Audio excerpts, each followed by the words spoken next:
100 కోట్ల హైందవ మిత్రులకు హ్యాపీ ఉగాది, మీకు మీ కుటుంబానికి.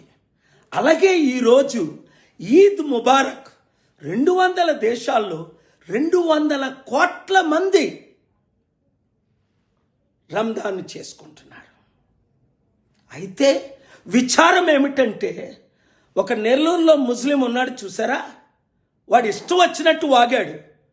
పాస్టర్ ప్రవీణ్, నీ నాలిక లాగి కోసేస్తాం, నీ గుడ్లు పీకేస్తాం, నువ్వు క్షమాపణ చెప్పు అని పోలీసులు ఆయన్ని అరెస్ట్ చేశారా ఇంతవరకు?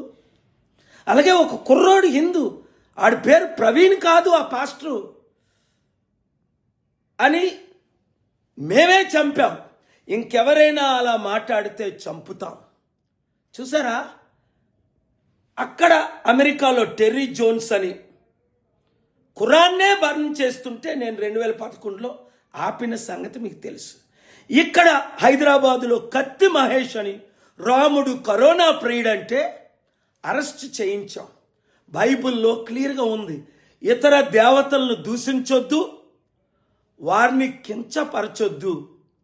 యేసు ప్రభు క్రైస్తవుడు కాదు, హిందువుడు కాదు, మహమ్మదీయుడు కాదు, కానీ సర్వ మానవుల కొరకు ప్రాణం పెట్టిన రక్షకుడు. తిరిగి లేచి పరలోకం వెళ్ళేటప్పుడు ఏమన్నాడు? ఇదిగో నా శాంతిని మీకు ఇస్తాను, శాంతిని ప్రకటించండి. ఇలాంటి ఎక్స్ట్రీమిస్ట్ స్టేట్మెంట్స్ ద్వారా మన దేశానికి ఎంత చెడ్డ పేరు వస్తుంది.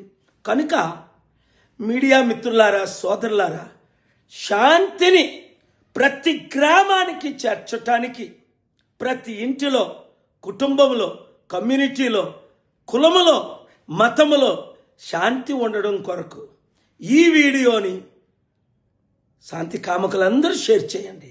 God bless you. Peace be unto you.